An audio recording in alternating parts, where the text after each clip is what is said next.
I never left. I'm back, I'm back, I'm back. Where have I been? I'm back, bitches. So buckle down and wait for some good shows. 2026 is going to be hot.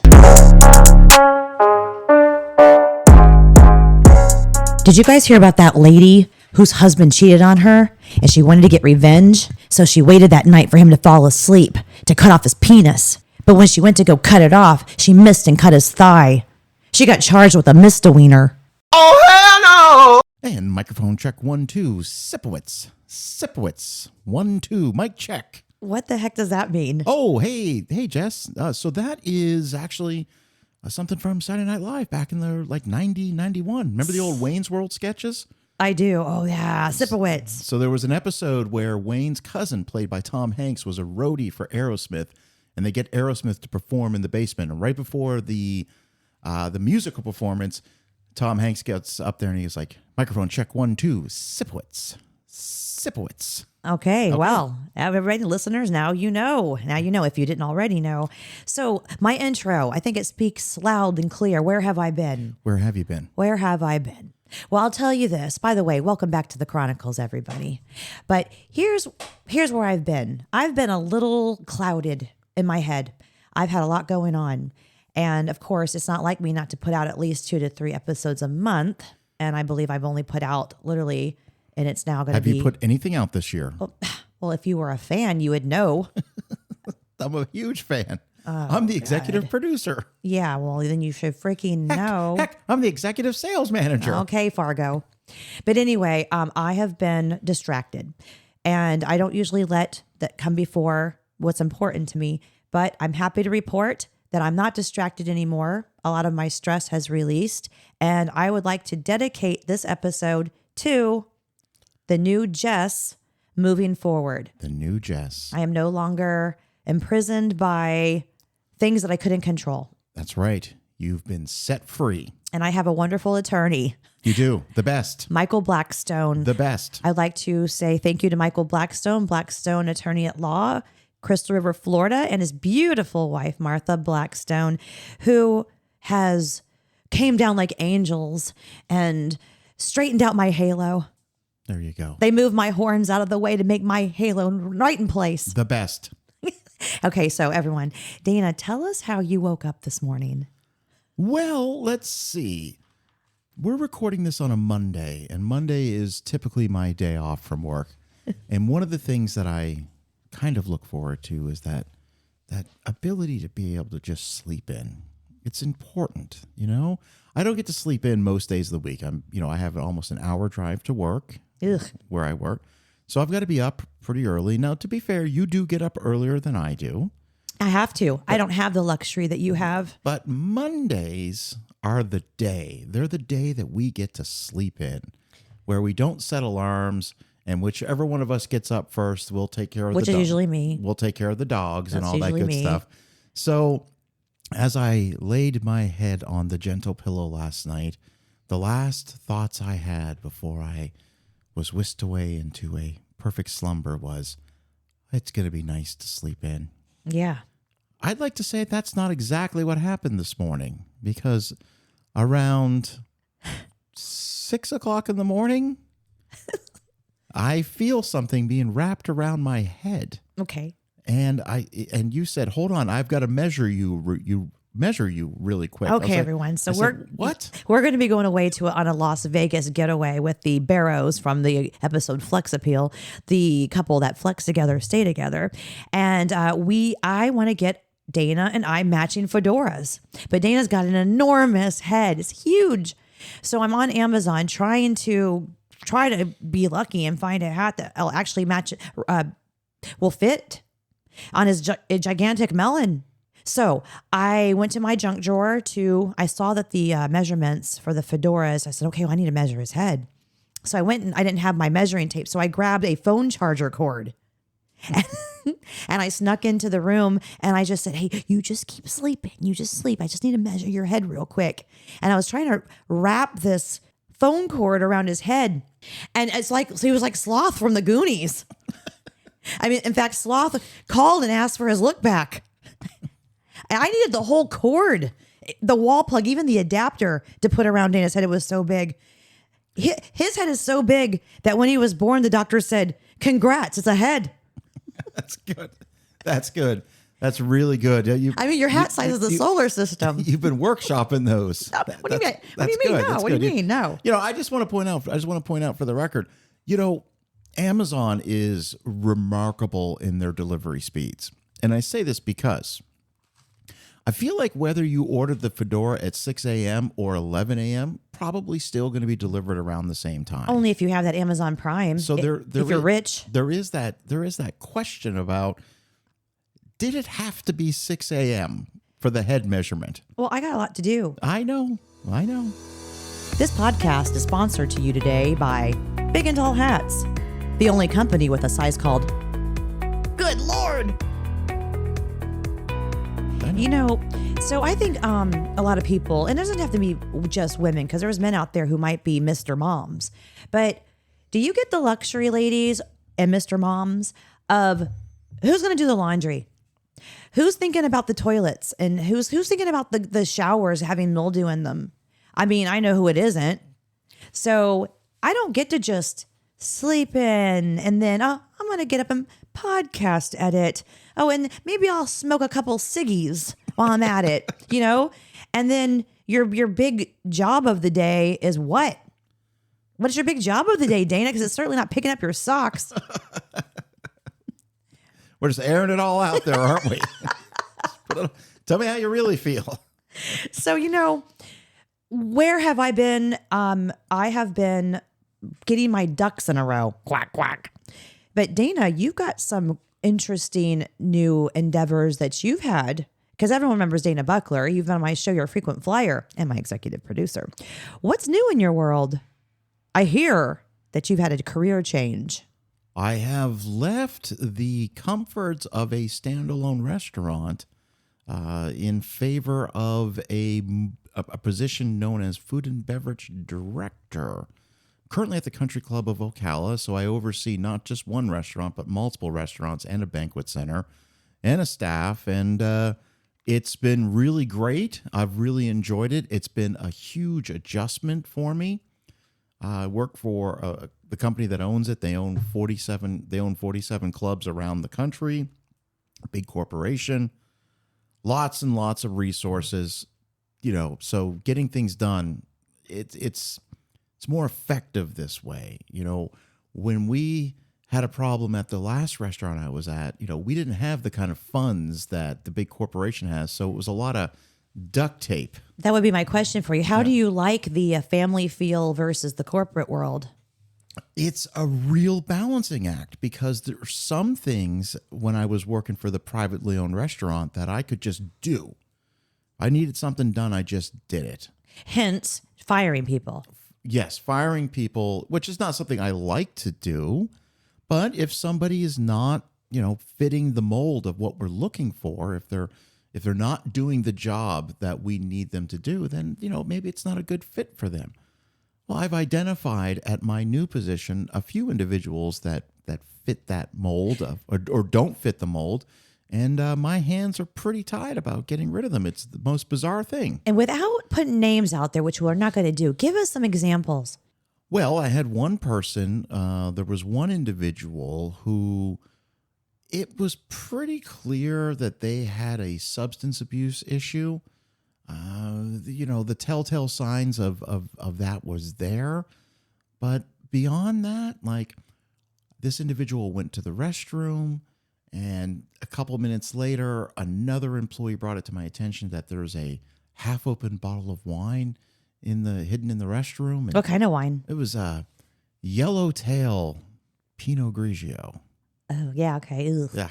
Ugh. Yeah, and so what I did, the prudent thing, and I took the bottle out and I put it in my office and said to kind of put it out there that if anybody wants to claim this wine, they're welcome to come see me, and I'll be happy to give it back to them as soon as they can explain how it ended up there. And then to my utter dismay, 2 hours later, another bottle of wine. magically appeared in the bathroom. Let me get this right. So you discovered, someone came, one of the other females came and brought it to your attention that they saw some wine in the bathroom, some yellow-tailed Pinot Grigio. Yes. They just happened to find it and they wanted you to know about it. They did want me to know about it. So they brought you to the women's bathroom. Mm-hmm. Did you go there alone with a woman? No. Okay. No. So I asked them to hold the door open. So I went in, found the wine exactly where they said it was going to be, took it, put it in my office. And then later on that day, about how many hours went by? 45 minutes. And then did that same person come to you and tell you there's another bottle? Yes. Now, how do you know that person didn't plant that wine? I know because that person was not a fan of the person, but that would be a pretty elaborate that person job. Couldn't wait to squeal on another person, huh? Yes. And so when I did finally, the issue was because everything is so buttoned up and by the book. Your favorite. I didn't see anybody go in there with a bottle. I didn't see anybody leave with a bottle. It was probably there way before you started working there. I knew I had my strong suspicions of who it was, but could not confront that individual because I had no proof that they brought it in. Now, if this had been my previous job, I would have handled it a lot differently. But my hands were tied. So I sat everybody down for a little pre-shift meeting, and I was talking about the specials, and this is the steps of service. And I said, oh, and by the way, just so we're 100% clear, there's no drinking on the job. Not if a member buys you a shot, there's no drinking on the job. All right? And whoever had the bottle of wine in the restroom and then put a second one in there, we're going to pretend that never happened. Let's revisit this. Say I'm that person and I've got a little bit of a boozer problem and I like my wine, and I do like my wine. So I go into the bathroom because I can't I have to have it so much that I'm actually drinking on the job, and I hide it. Then when I go to get a sip of my wine, I notice that the wine's gone. I would have a red flag there, like what happened to my wine? Who took it? And not have the guts to go put another bottle of wine there. I would have light bulbs going off left and right. Like, who's watching me? Eyes in the sky. Wow. Kind of like Robert De Niro in Casino. That's right. Everybody's watching. So I can't believe the mentality of that. It's almost stupid. So I had to go about it a different approach. So that night, during dinner service, Dana, is that your stomach? I hear. No, that's a 70-pound English bulldog licking my calf muscles. Is he leaving skin behind? My God. Okay, listeners, I'm sorry about that. Hang on just a second. Okay. Hey, Moose, relax, buddy. Relax. He must be tasty. He just really wants to go on the show. He wants to know when you're going to give him his shot. Either that or you are salty and stinky. Okay. All right. Okay, back to you. So what I could do is I could thoroughly observe the suspected individual. I could observe their performance waiting tables that night. And they crashed and burned. Spectacular, almost like they had a substance abuse problem. I mean, it was I finally had to step in, and I sat this person down with another manager and said, right now you are not fitting my needs for night shift. So I'm taking you off night shift effective immediately. You can stay on lunch because nobody comes there for lunch. You might get one table. Week later, she quit. So she's gone. Okay. Yeah, problem solved. All right. Well, so good. But when she tried to justify the fact that she was doing a poor job waiting tables, you could tell she was very, very high on something because she was making no sense. She said, I come to work with a shoebox every day. I said, excuse me? She goes, yes, absolutely. And there's a scarf. I went, there's a scarf in the shoebox. She goes, I don't think you understand the power of roller skates. And I said, what? I said, no, we're talking about the table you forgot to take their order. And she said, oh, fly a kite with roller skates. Try it. And I was like, what does that mean? I said, are you all right? She goes, I'm fine. I don't make a lot of scratch. Scratch. I said, are you okay? And she says, listen, the stakes are in the closet. I said, okay. I said, I think we're done here. So she's mentally ill. Well, she's very, I don't know what the whole story was. Okay. It is a huge change. Are you happy with your new career move? I am. Yes, absolutely. It's been elevated to a different level. So, you know what? I'm wearing a sport coat to work every day. And a performance fleece. And a performance fleece when it's cold out. Yeah. And I got myself a nice pair of golf shoes. Can we talk about that for a moment? I guess I know you're gonna. I know you're going with this, but okay, I'm gonna stick up for myself. But go ahead. Let's talk about the golf shoes. One of the benefits of working at a prestigious private members only country club is it has a championship golf course. As a matter of fact, the PGA was doing a qualifier all last week, so we had like 120 professional golfers out there. It was pretty wild to watch them play. One of the cool benefits I get is in the golf pro shop. I get everything at 10% above cost. Great. So just to break that down, there's what the item actually costs and what we sell it for. Obviously, we sell it for more. We need to make a profit. So I get everything for 10% above cost, which is wonderful. I don't really take too much advantage of. We got a couple hats, but I was just staring at a pair of golf shoes and, they were pricey. They were really pricey. They had a hell of a markup on them. And I kept talking to one of our golf guys there and I was like, I just really like those shoes. And he said, how would you like them at cost? Not even 10% above cost, at cost. And we're talking about the difference between $200 and like $50. So what'd you do? I already know you did. So I bought the shoes. You bought those things. I love them. Yeah, good. I was so excited to bring them home and show you. And I remember, guys, still had them in the shoebox, and you were like, "Oh, you got yourself a nice pair of shoes." That's what you needed. Nice shoes. And then you opened them, and you said, without missing a beat, "Those are awful!" Exclamation point. Here's the thing. They are so 70-year-old man. And let me ask, how much experience do you have golfing, Dana? I'm taking up the sport. Okay, when's your first lesson? Didn't you get me a Callaway performance fleece? Yeah. But no, so you're on a golf course. You're working for a country club that specializes in golf. People are going to assume that you know how to golf. They just are. And you look like a golfer. You just do. Yeah. But you don't. You don't. What's next? A pogo stick?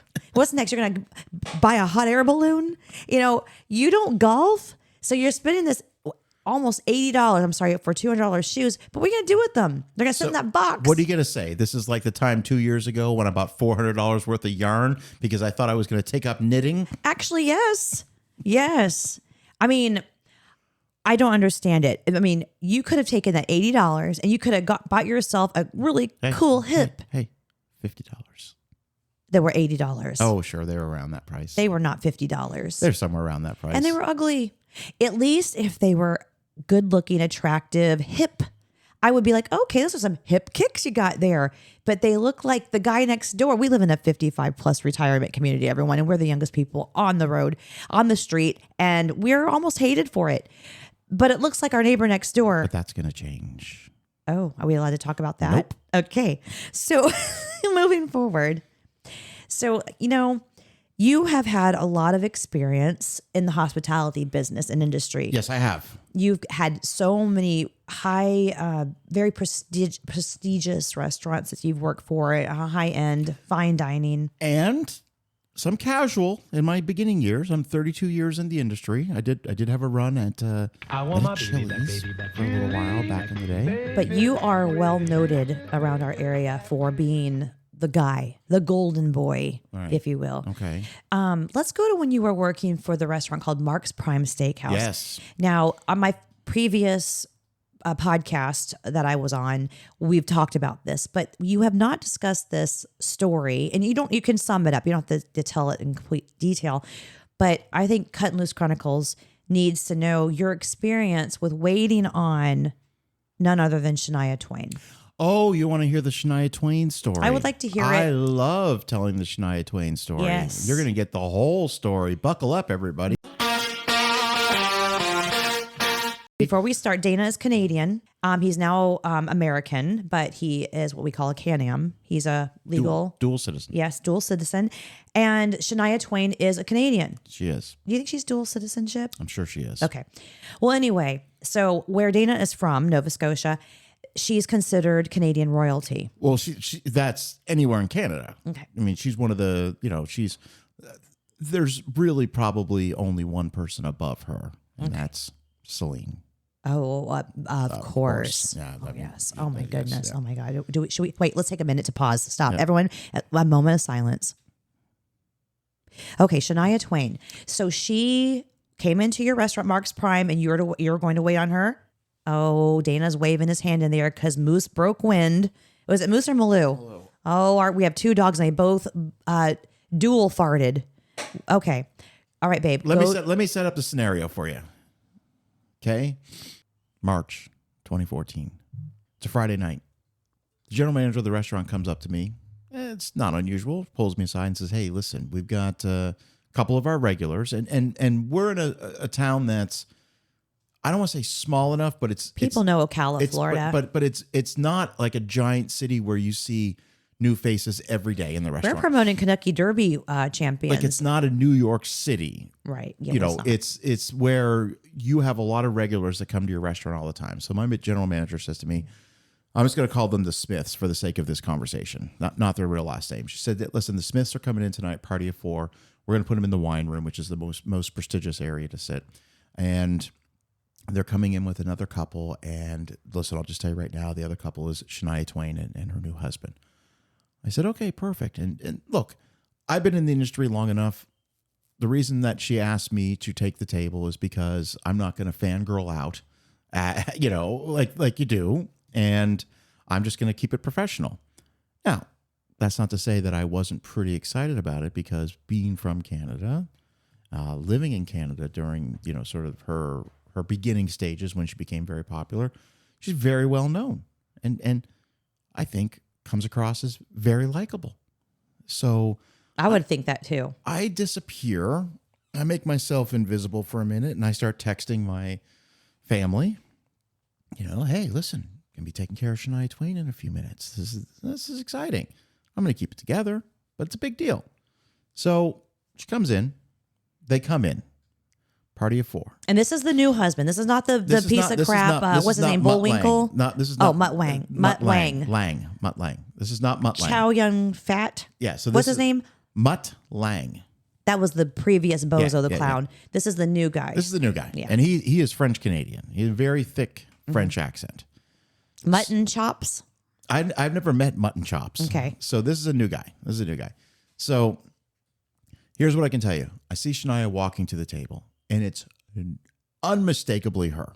Like, she's all dolled up, and you know, like it's a Friday night, and she's out for dinner. Like, make no mistake, it's her. Very petite. Yes. Very like, beautiful. Probably 5 foot. Uh-huh. Like, very, like, I was actually shocked at how small she was, or how little she was in stature.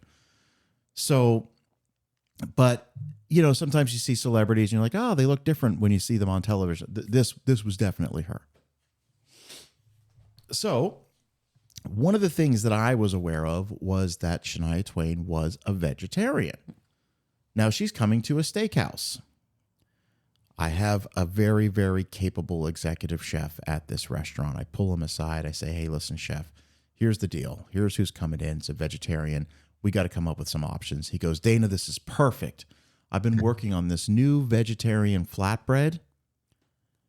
I think it'd be perfect. Let's just send one out to the table. Just compliments of the house, just to get some, we'll get some honest feedback.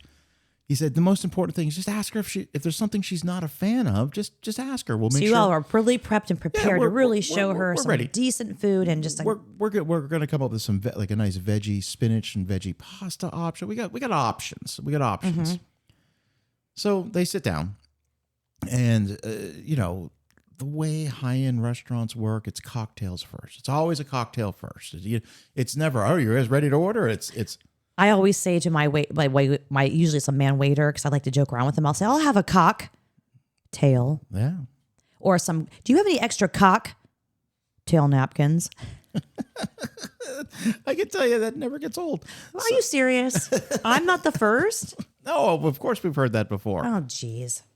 So, round of drinks around the table. Okay. At this point, drinks are served. I feel like it's time to go over the dinner specials. I said, well, everybody at the table, I'd like to tell you just a moment about our chef's selections for this evening. And I was rattling them off. And I said, you know, one that we're doing exclusively for this table is the chef is preparing a wonderful vegetarian flatbread. And I kind of look at Shania as I say that. Well, she's not looking at me, but I'm just looking. And I said, we're going to actually send one of these out compliments of the house because we just really like to get your feedback on it and let you know, something we made special just Very for this table. swift. Something we made special for the table. I said, but before I tell the chef that I'm ready, I just want to ensure that there's nothing on here that you're not a fan of. And I look at Shania and say, so is there anything that we can leave off of the vegetarian flatbread? And she looks at me for a second, doesn't say anything, and she turns to her husband and she speaks to him in French and says, tell the waiter no rice, no onions, and no ratatouille. Ratatouille. Now, here's one other thing that Shania probably doesn't know about me. Oui. There's something that Shania probably doesn't know about me. Mm-hmm. I'm Canadian. And when I was in school, French was a mandatory class that you had to take starting in the second grade. Very difficult. So I can understand the language a lot better than I can speak it because I haven't, for more than 30 years, haven't had to speak it. But I understood what she was saying. And so he turns to look at me and he wants to say, my wife. And I said, got it.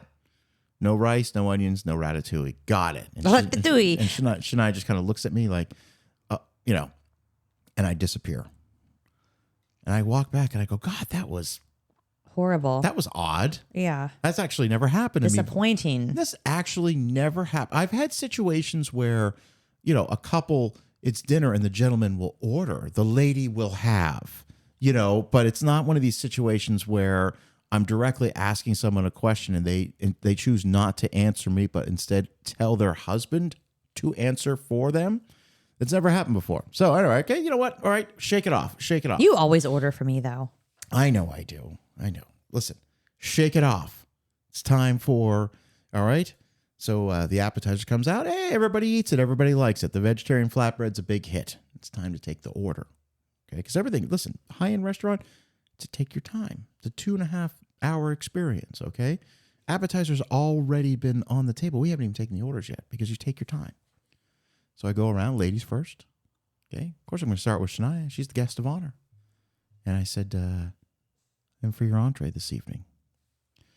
She looks at me with kind of a scowl on her face, like, how dare you ask me another question? Don't you know what's about to happen?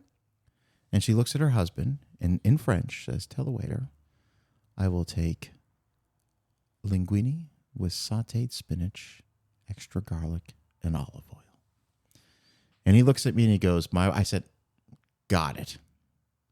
And I go to the other people. The other couple that are regulars there that know me, you can see them sinking into their chairs. Like, correct me if I'm wrong. Yes. You can't speak French, but you can understand French. Moi parle un petit français. Like, I can speak a little bit. Like, drop me in the middle of Paris, I'll find my way out. Let's do that again. Moi parle un petit français. God bless you. Yeah. So orders are in. They order a very nice bottle of wine. I do wine service at the table. It's wonderful. How did they say that in French? No. The other gentleman ordered it. Okay. $300 bottle of wine. What was the wine called? Came as special select. God bless you. Napa Valley. Gazoon tight. So I'm now kind of really rattled at this point. I'm disappointed. It's like, not that she was a hero of mine, but you always hear they don't meet your heroes. You're always going to be disappointed. But this was different. Like I had her albums, like I knew her music. Yes, absolutely. Like, Shania Twain. Whose bed have your boots been under? Like this was my sister's. When that song came out, I was, your sister and I were the same age. Wedding song for my sister, Whose bed have your boots been under? Is your sister's wedding song? From This Moment. Was it? I think so. From this moment. Actually, no, I'm totally wrong. Lisa, if you're listening, you know what? Cut all of that out. No, listen, I will not. I'm not referencing my sister's failed marriage. Cut all that out. No. Please. She doesn't listen. No, please. No. Please. No. But I'm a fan. And I'm really upset about this. And I'm just so, how can you treat somebody like that? Like, I've heard the term diva before. And you hear about these people are divas. Mariah Carey's a diva. J-Lo's a diva. Don't look them in the eyes and all that stuff. But not Shania. Not the good old down-home country Canadian we girl. all had our backs when her husband mutton chops did what he did to her, and we're all like, but you never know who people are. You really don't. So dinner is served. Okay, everybody seems to be enjoying that. I'm going around. At this point, I've decided just not to really engage with her. So I'm asking the other couple, how is everything? Do you have everything you need? Looking at her husband, and he, by the way, to his credit, nice guy. Like, he wasn't a dick. He was just very, and kind of a strange looking guy. Tell me how. Like Describe. He had kind of like, hard to explain it. I genuinely don't know his ethnicity. I don't know if he was Greek or what is, but he had kind of like dreadlocks. No, I don't want to use the term like an afro, but he had like kind of really, really tight, puffy, curly hair. I don't know. Like Conway Twitty. Yeah, I don't know about that. But it was Richard Simmons. Yeah, it was hard to explain. Yeah, maybe like Richard Simmons. So was he wearing red and white striped silk shorts? No, but he was kind of an odd looking dude. Did you ever notice that Richard Simmons supposed to be this fitness guy, sweating to the oldies, have all these people after him, but he wasn't fit. I mean, he was fit, but he lost all this weight. But he wasn't cut. He wasn't like gym people look today. He was like a skinny, flabby guy. And he was representing physical fitness. For me, it doesn't get better than Billy Blanks and Tybo. But listen, we can go a whole nother discussion there. May Chuck Norris rest in peace. Yes. Continue. Sayonara, sensei. So dinner's winding down. Okay. It's time for dessert and after dinner drinks and coffee. So Mr. Smith, he's ordered some desserts for the tables. They just bring us like 4 of your best desserts. What are we going to do about all those info commercials? Where's Christy Brinkley going to do? What is she going to do? Oh. Desserts, go. All right. Mr. Smith orders 4 desserts for the table. Just pick the 4 best, put them on there. Just give everybody a fork spoon. We're going to enjoy it. Start taking drink orders. Mrs. Smith's going to have coffee. Mr. Smith's going to have an espresso. Shania's husband's having, I don't remember, coffee. Okay. And I go to Shania and I say, would you like anything to drink with dessert? Did you say it like that? And I said, would you like anything to drink with dessert? With your neck stiff and your... just kind of like this is my last shot. Mm-hmm. And she looks at me and she goes, I'll have herbal mint tea. And I said, well, we don't have that. Ooh, ouch. And she goes, nothing then. I said, why is she acting like this? I said, very well. At that point, because I've decided at that point, I don't give a fuck. Right. Like, I don't have to grovel at your feet. Like, listen, just because you're a famous singer, you're also a fucking bitch. So I don't have to worry about ever impressing you, ever. Because you're not somebody I ever want to see again. I wonder what Wolfgang Puck thinks about this. Mutton chops. So the situation is we bring the desserts. And 3 of the 4 people, not Shania, they all take their forks. They're all getting ready to take it, and Shania says, I'm ready to go. Let's go. She stands up. They leave. Jeez. It was awful. It was awful. To sum it all up, though, how did it end? How did the night end for you? Disappointed. Although the husband paid the bill and he tipped really, really well, almost like he has to do this almost every time they go out to eat. So, yeah. Well, on the flip side of that, yeah. if I could, the very next night I waited on Kelly Clarkson. Oh, how'd that go? And if there was a polar opposite experience, that would have been like Kelly Clarkson came in with her. I think they're separated now, her husband. Or did he? I think he passed. He passed away. Yeah, he did pass. Yeah, they're definitely separated. Yeah, but they were separated prior to that. But he did pass not too long ago, if I remember. Yes, he did. Which is also Reba McEntire's stepson. What's the last name? Something like that. It doesn't matter. Look, it was 9:45 on a Saturday night, and I just got sat at a table.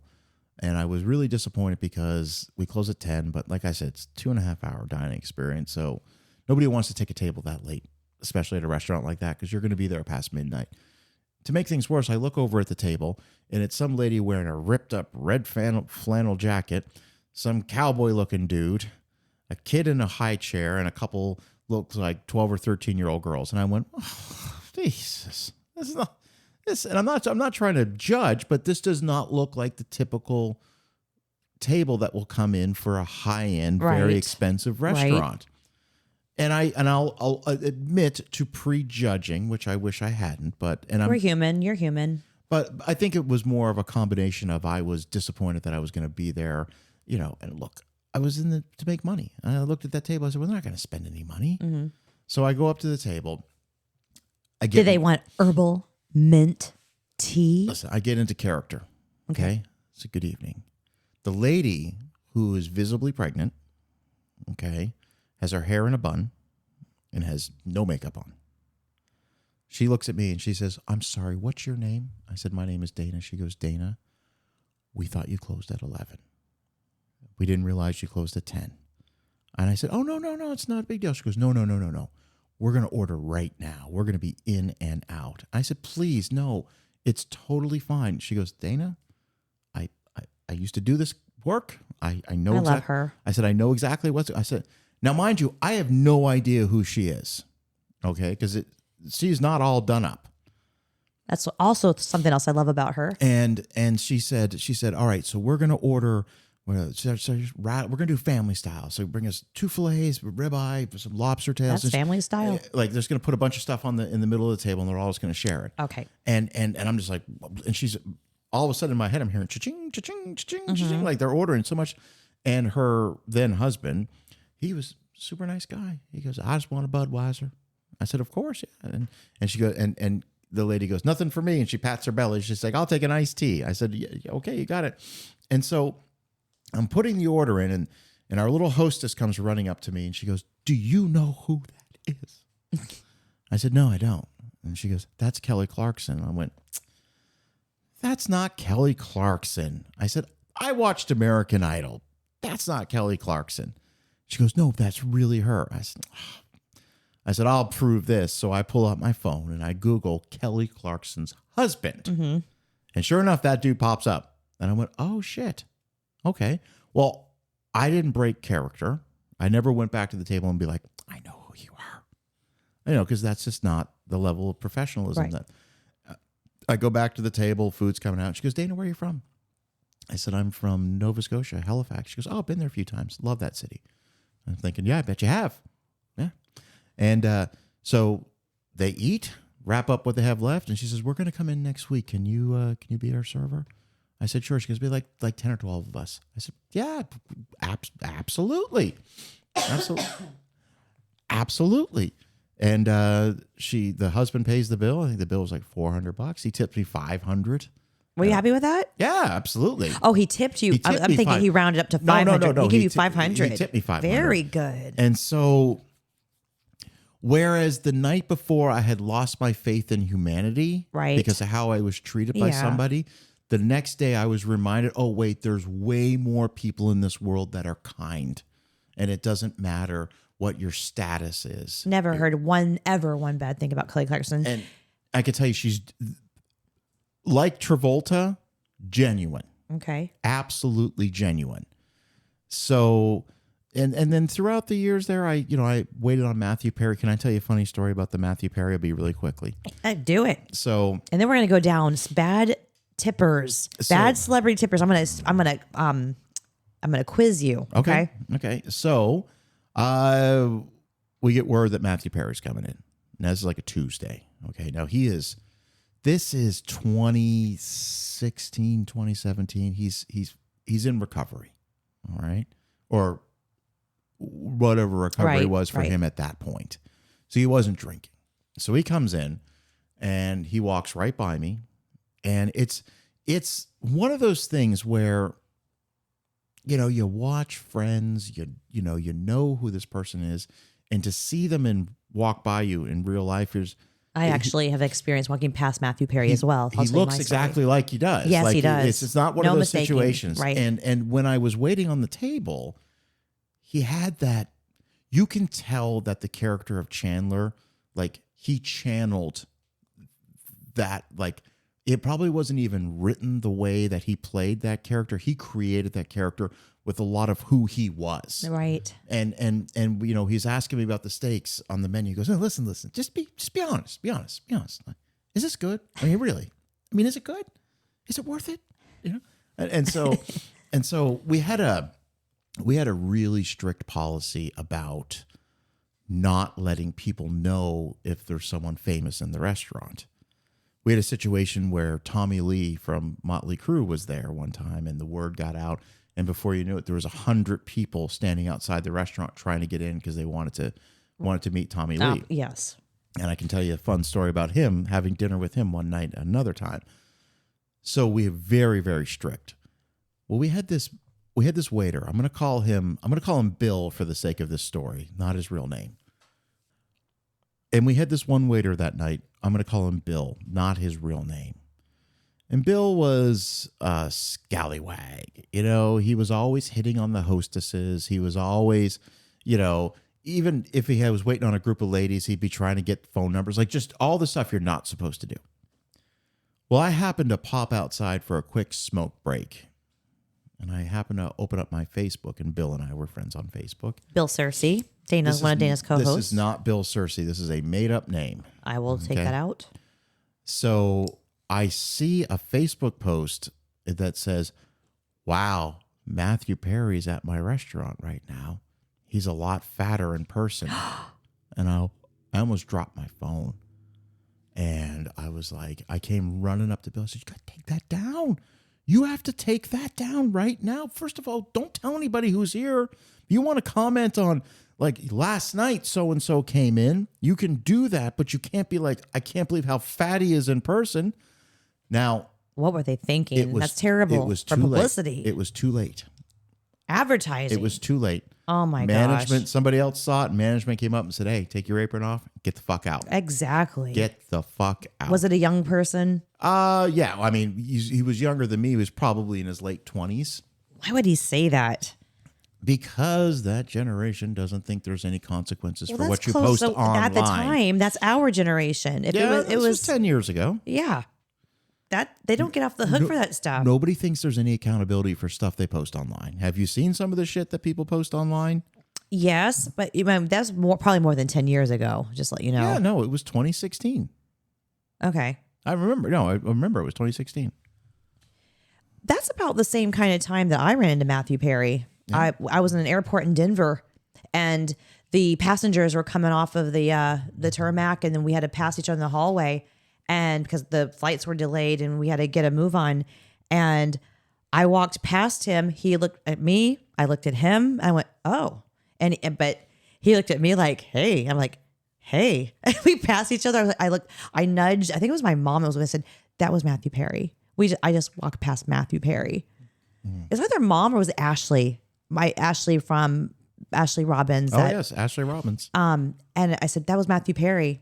So, Shania always wanted to be a songwriter. She never thought she was good enough to be a lead vocalist. That's awful. Terrible for her. That's a terrible story. Yeah, tell me more about her. Well, she had a bad childhood. Yeah, that's awful. I know. I obviously, before these stories, was a big Shania Twain fan. After hearing the story that you told, it's hard for me to love her like I did. Yeah. So, but anyway, I'm going to give you a quiz, Dana. Okay, Let's go. So I'm going to go down and I'm going to quiz you on if you think that these celebrities, based off of BuzzFeed, are good tippers or bad tippers. All right, let's go. All right, let's start with Rob Lowe. Rob Lowe. I'm gonna say now. Listen, is my only answer is good tipper or bad tipper or average tipper? You could say. I would say Rob Lowe's an above average tipper. Okay, I served Rob Lowe at 1 Fifth Avenue in New York City in the early 80s. Well, time out. In the early 80s. It doesn't matter if you're either a tomato. You're either good or you're not. Okay. I mean, it doesn't matter what the decade it is. You're either good or you're not. Okay. He left a $100 tip on a tiny bill. Love to hear that. I bet he was very funny, very nice, and respectful to me and the staff. That's great, but I'm happy to hear that.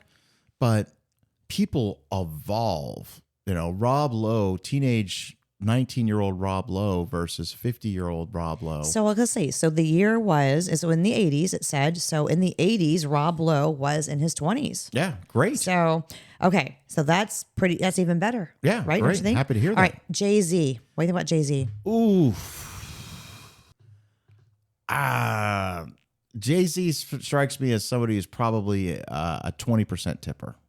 That would be, would you say 20% tipper is a good tipper? I would say that's just the industry standard. You leave 20%. You can't complain about 20. I can, because that's an average tip. And if you tip me 20%, you're telling me that I just gave you an average experience as a waiter. So I take it personally, but that's me. I also agree with you as a former server. Jay-Z came into a club where I was working bottle service. Oh. Not only was he rude, but he also did not even leave a tip. Oof. Okay. How about Bruce Willis? Oh, gosh. Bruce Willis. I've heard stories, and don't get me wrong, we love Bruno, okay? I love him too. We love him, okay? But I've heard stories. You did? That he's kind of a dick. Really? Okay? But for some reason, I'm going to say he's a good tipper. Bruce Willis always tipped extremely well and signed autographs for almost everyone. Great guy. I'm really sorry for his deteriorated health. Sorry. I love Bruce. Okay, I'm happy to hear that too. Okay. Yeah. Okay. So do you know who Irene Cara is? Irene Cara. She's saying Flashdance. What a feeling. Yes. Yeah. I have rhythm now. Okay. Do you think she's a good tip or not? I'm going to say she probably made a lot of money in the early 80s. I don't know how that translated, so I don't know when this person who's going to say when she took care of me. I'm going to say no. Okay, I was working as a cocktail waitress in the 80s in Maryville, Indiana, when Irene Cara, she came in with several others a few minutes before closing. They ordered pina coladas, daiquiris, and a variety of other fancy drinks. As I moved towards them, one of the people brushed up against whole tray over. I cleaned up the mess, got them all new drinks, and didn't come home until even after 4 a.m. They tipped me $0. Yeah, that's awful. Okay, how about John Legend? John Legend, the singer, strikes me as a really nice guy. I'm going to say he's a good tipper. Okay. I'm a waitress, and John Legend came in for dinner. He and his manager ordered a lot of food and drinks, maybe $250. They left me a $250 tip and signed an autograph. Love it. Perfect. Love that. And then we've got, do you know Benson Boone? I don't know if I know who that is. I served Benson Boone and he tipped $1,000. Jeez. How about Daniel Day-Lewis? Daniel Day-Lewis, 3-time Academy Award winner, Daniel Day-Lewis. My left foot's Daniel Day-Lewis. Yes, that's the guy. Gangs of New York, the butcher, Daniel Day. I am going to say that he is not a good tipper, but I'm going to preface this by saying where he is from, tipping is not part of the culture. He left 50%. Nice. I'm way off. Yeah. Well, I mean, it could have been a $3 tab. Yep. No, it says that he was really nice. He and his wife, it was 10 years ago, and he left 50%. It's not bad. No. You know, how Billie Eilish, She's got to be a good tipper. it says does not tip ever. Oh. And why? Oh. Why would she not? It doesn't say anything about her on here, what it says, but it says on here. I'm on BuzzFeed. All right. So John Wayne, just to sum it up, he's a 25 to 30% tipper. Okay.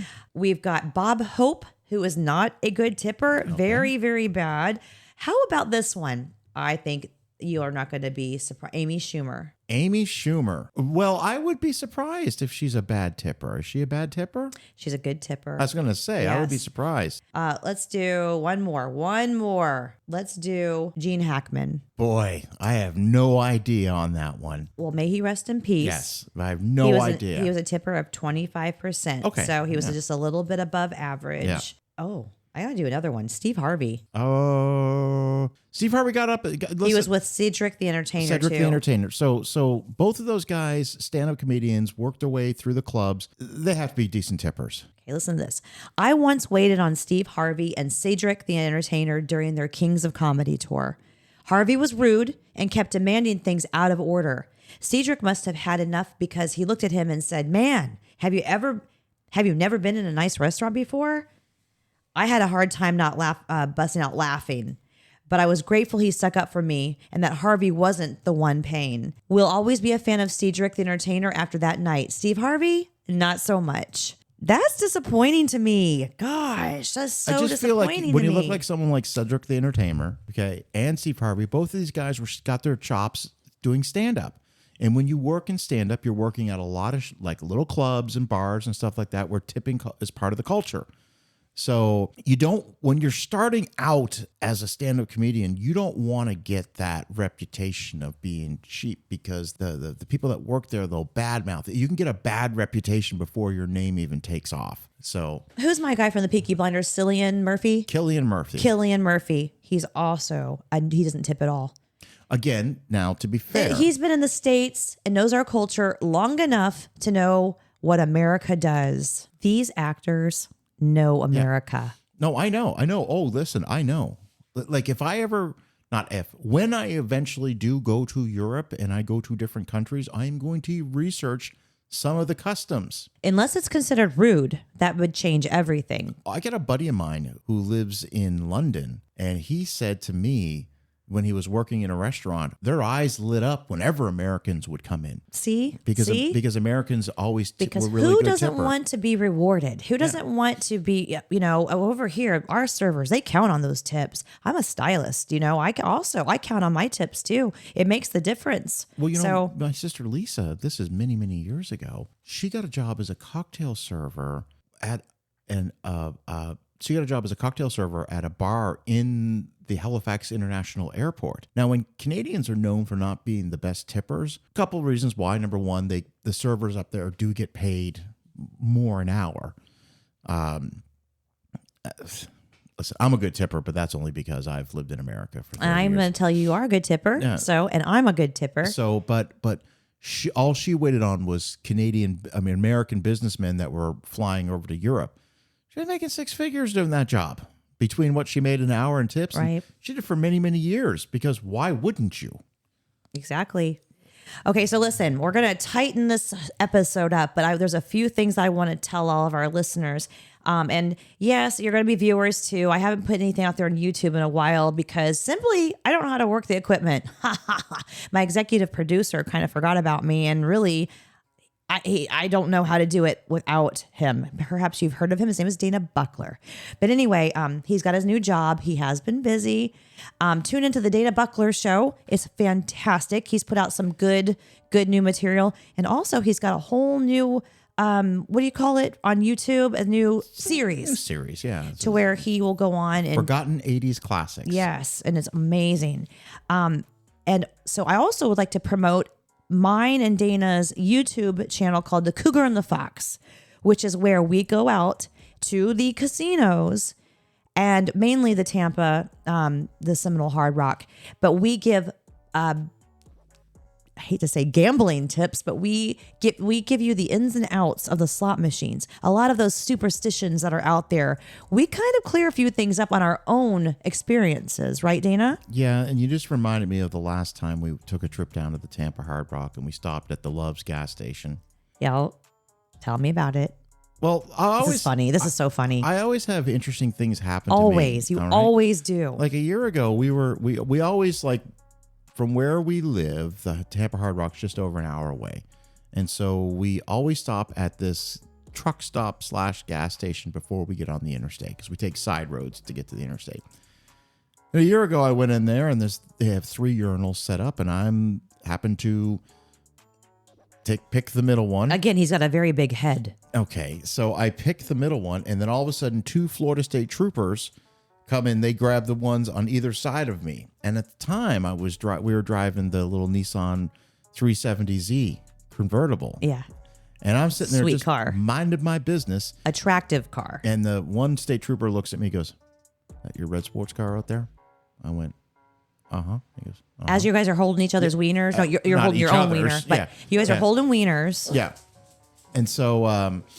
so you're peeing in the urinal. Yeah. You got a state trooper on each side. Yeah. And so y'all are holding your wieners and you're peeing. And they're asking me if that's my car. We better be careful down there. We'll get you. Dude, what do you think they're really trying to say to you? Yeah, I don't know. But that wasn't the crazy story. The crazy story happened the last time we went down. Okay? I don't know what time of day it was. Might have been early. I don't know. I don't remember. I walk into the men's room, and this men's room is big because it's a truck stop. And there's a line, and I've never seen a line before. There must have been like 5 people in line. So I'm standing in line, and there's this big burly guy standing in front of me, and I'm minding my business. And he turns around and he goes, "You need to take a shit?" And I went, "Excuse me?" He goes, "You need to take a shit." I said, "No." He goes, "This is the shitting line." I went, "What?" And I realized that all the stalls are full. All you see is the feet. They're all full. And pants around the feet. And pants around, and underwear around the ankles. And I'm like, and he goes, "Pissers are free." And he points over to the urinals, and they're all free. He goes, "This is the shitting line." Oh, God. And I went, "Thank you." I remember you coming out of the bathroom, and I was checking out. We were getting our coffees, and I remember you having this look on your face like, "I got to tell you something." And we got out, and we went down to the Tampa Hard Rock. So please go on to YouTube and follow the Cougar and the Fox. You'll see a Cougar and a Fox logo, and that's us. Follow us. Please follow Cut and Loose Chronicles podcast. Please, it's very important. And of course, the Dana Buckler Show. And we're gonna wrap this up. I wanted to tell everyone what we've got coming in the future. We've got some. Dana and I are going to be going to Las Vegas, literally in a few weeks, to where we are going to put out some new Cougar and the Fox material and bring more material for you guys for the podcast. So, in closing, I'm back. Here I am. I never left. Sipowitz. We are your future. Thanks, guys, for listening. And until next time. What's so funny? We are your future. Thought I was gone. No, I just paused. Still here, still built, still giving you cause. I'm back in your ears. Back in your feed. Your favorite podcast, giving you what you need. Don't worry about me. I ain't going nowhere because I'm back. Hit play, sit back, and enjoy the air.